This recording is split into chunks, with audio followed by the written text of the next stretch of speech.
جو نوجوان کمپیوٹر جانتے ہیں وہ صبح و شام جو ہیں وہ قرآن مجید کی عظمت کے موضوع پر اور قرآن مجید کی تعلیمات کو جو ہے وہ مختلف، اگر آپ ذاتی ویب سائٹ بنا سکتے ہیں تو بنا کر جو ہے وہ دنیا کے آگے پہنچائیں، نہیں تو یوٹیوب کے اندر ڈالتے چلے جائیں، ایک طوفان بپا کرتے ہیں۔ اس وقت دنیا کے اوپر 6 ارب انسان بستے ہیں جس میں 1.5 ارب مسلمان ہیں، تو اس کا مطلب یہ ہے کہ دنیا کے اندر ہر چوتھا شخص جو ہے وہ مسلمان ہے۔ تو مسلمانوں کی اتنی بڑی تعداد ہو اور اگر ہم راست اقدام ہو جائیں اور کسی معاملے میں اپنا رخ سیدھا کر لیں تو کفر کو جو ہے وہ راستہ نہ ملے دم دبا کر بھاگنے کا،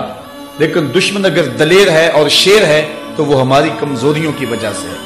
ہم نے کبھی شعوری طور پہ بھی کچھ نہیں کیا ہے، یہ زمانہ جو ہے وہ میڈیا کا دور ہے، اس لیے ہم نے اس حوالے سے اپنے کردار کو، یہ مؤثر ترین کردار ہے، جب تلوار اٹھانے کا اور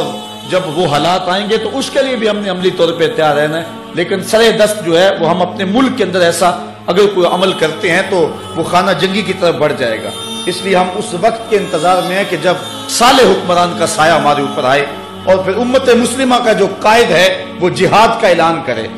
اور پھر جب وہ اعلان ہوگا، یہ میں آپ کو خوشخبری دیتا ہوں، یہ اعلان پاکستان سے ہوگا۔ جو حضور نے غزوہ ہند کی بشارت دی ہے، اس جنگ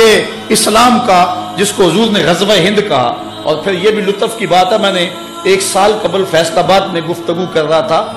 تو مجھے ایک نوجوان نے کھڑے ہو کے کہا کہ غزوہ تو وہ ہوتا ہے کہ جس میں حضور شریک ہوتے ہیں، جس میں حضور شریک نہیں ہوتے وہ غزوہ نہیں ہوتا، وہ سریہ ہوتا ہے۔ اور آپ نے کہا کہ غزوہ ہند، میں نے کہا حدیثوں میں بھی غزوہ آیا ہے اس لیے میں غزوہ کہہ رہا ہوں، لیکن جو آپ کا سوال ہے میں اس کا بھی جواب دیتا ہوں۔ میں نے کہا کہ غزوہ وہ ہوتا ہے جس میں حضور شریک ہوں، تو جو قرب قیامت میں پاکستان سے لوگ اٹھ کے جنگ کریں گے وہ غزوہ اس لیے ہوگا کہ حضور اس میں شریک ہوں گے۔ پاکستان کی روحانی ڈائری دیکھیں، جب 65 کی جنگ لگی ہے تو وہ خدام جو حضور کے روضہ کے آس پاس جھاڑو دیتے ہیں، ان میں سے کچھ لوگ سوئے تو انہوں نے خواب دیکھا کہ حضور 5 اصحاب کے روضہ انور سے نکل رہے ہیں اور حضور نے جنگی لباس پہنا ہوا ہے اور اسلحے پہنے ہوئے ہیں۔ انہوں نے کہا ہمارے ماں باپ آپ پہ قربان ہوں، حضور آپ اس وقت جنگی لباس میں کہاں جا رہے ہیں، رات کا موقع ہے۔ تو حضور علیہ السلام نے فرمایا کہ پاکستان پہ ہندوستان نے حملہ کر دیا ہے، میں ان کی مدد کو جا رہا ہوں۔ اور پھر پاکستان کی نہیں دنیا کی عسکری تاریخ کا یہ عجوبہ ہے کہ صرف 30 سیکنڈ کے اندر ہم نے انڈیا کے 3 جہاز گرائے تھے، 3 منٹوں میں نہیں، صرف 30 سیکنڈ کے اندر، آدھے منٹ میں ہم نے انڈیا کے 3 جہاز مار گرائے تھے۔ مجھے بتاؤ کہ یہ کسی جدید ٹیکنالوجی کا کمال تھا یا محمد عربی کی تائید کا کمال تھا؟ یہ پاکستان کی تاریخ ہے، یہ پاکستان کی روحانی ڈائری ہے۔ حضور علیہ السلام نے 65 میں ہماری مدد کی، اور جب غزوہ ہند ہوگا اس وقت بھی حضور کی تائید ہمیں حاصل ہوگی، اور یہاں سے حریت کے قافلے نکلیں گے اور پھر وہ پہلے دہلی کو کیپچر کریں گے، اس کے بعد جو ہے وہ جو دوسرا گروہ ہے جو مسلمانوں کے ساتھ ہندوستان کے لوگوں کے ساتھ ملے گا وہ ترک گروہ ہوگا، ترکی ساتھ ملیں گے، اور پھر یہ دونوں فوجیں اکٹھی ہو کر کے بیت المقدس پہ اسلام کا جھنڈا گاڑیں گے، اور پھر وہ وقت آئے گا کہ کافر چھپنے کے لیے جگہ تلاش کریں گے تو انہیں جگہ ہی نہیں ملے گی۔ آج تو ہم رسوا ہو رہے ہیں نا، پھر وہ وقت بھی آئے گا کہ جھنڈا ہمارے ہاتھ میں ہوگا، ایٹم بم ہمارے ہاتھ میں ہوگا، میزائل ہمارے ہاتھ میں ہوں گے، پھر ورلڈ آرڈر بھی ہمارا ہی چلے گا۔ پھر دنیا کے اوپر اگر کوئی جھنڈا اونچا ہوگا تو وہ میرے محمد کا ہی اونچا ہوگا۔ انشاءاللہ وہ وقت دور نہیں ہے، وہ آنے والا ہے۔ اگر آپ دنیا کے 56 57 58 اسلامی ممالک کا اس وقت تجزیہ کریں تو اس وقت دنیا کے اوپر اگر کوئی فوجی پاور تو وہ 2 ہی ملک ہیں، ایک ترکی اور ایک پاکستان، باقیوں کی جو آرمی ہے وہ نہ ہونے کے برابر ہے۔ اور حضور علیہ السلام نے جو بشارت دی تھی کہ ہندوستان سے لوگ اٹھیں گے پھر ترک کے مجاہد ساتھ شامل ہوں گے، یہ پاکستان آرمی نے انشاءاللہ ہماری مدد کے ساتھ آگے بڑھنا ہے۔ اب ہمارے لیے 2 ہی راستے رہ گئے ہیں، موت تو آئے گی، اب ایک بہت بڑا فساد بپا ہونے والا ہے، لیکن یہ بات آپ کو بتاؤں کہ 2 طرح کے لوگ ہوں گے، موت سے بچ نہیں کوئی سکے گا جو حالات ہونے والے ہیں، لیکن کچھ لوگ کتے کی موت مریں گے، کچھ شہادت کا تاج پہنیں گے۔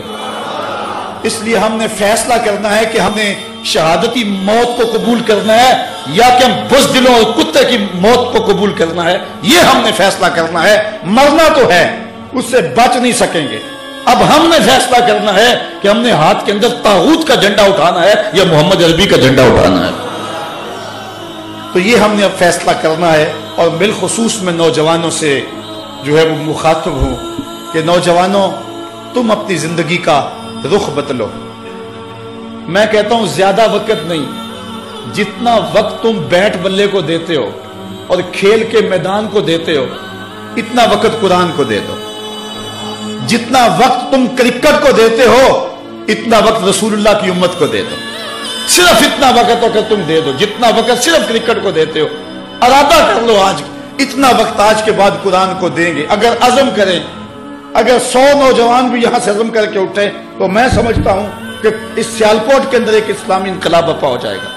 اور میں جگہ جگہ کہہ رہا ہوں کہ 313 نوجوان تیار ہو جائیں، ہر شہر سے، ہر بستی سے، اور پھر وہ لمحے آنے والے ہیں کہ جن لمحوں کے اندر ان نوجوانوں کے ہاتھوں میں اسلام کا جھنڈا ہوگا۔ انشاءاللہ وہ وقت اب دور نہیں ہے۔ موت سے چھٹکارا تو کسی کو نہیں ہوگا، لیکن یہ آرزو کرو کہ اللہ ہمیں شہادت کا تاج نصیب فرمائے، آبرو کی زندگی نصیب فرمائے اور آبرو کی موت نصیب فرمائے۔ اللہ اکبر۔ اس کتاب رحمت کے جو حق ہیں ہم ان کو ادا کریں۔ میرے جذبات آپ دیکھ رہے ہیں، میرے گلے پر بھی اثر ہے، لیکن میں کیا کروں؟ میں یہ چاہتا ہوں کہ اس وقت جو ہے جو حالات ہیں، میری زبان وہ بوجھ برداشت نہیں کر سکتی جو میرے دل کے اندر ہے۔ میرا جی چاہتا ہے کہ میں چوکوں اور بازاروں میں جا کے چیخوں اور شور کو وہ ایک ہنگامہ کھڑا کر دوں اور دنیا کٹھی ہو، ان کو کہوں کہ ایک مجذوب کی آواز سن لو، ایک پاگل کی صدا سن لو، شاید کہ تمہیں یہ دوبارہ کوئی بتانے والا نہ ہو، آؤ اٹھو، قرآن کا پرچم تھام لو۔ یہ تمہیں موقع تقدیر نے ایک بار اور دیا ہے، قدرت بار بار موقع نہیں دیا کرتی، یہ تمہیں موقع دیا ہے۔ اور اتنا بڑا حادثہ ہوا ہے قرآن مجید کی آتش زدگی کا کہ امت مسلمہ کے لیے اس سے بڑا کوئی حادثہ اور کیا ہو سکتا ہے، لیکن اب بھی اگر نہ اٹھے تو شاید ہمیں تاریخ معاف نہ کرے۔ اللہ تعالیٰ جل شانہ ہمیں کتاب رحمت کی نوکری کی توفیق نصیب فرمائے۔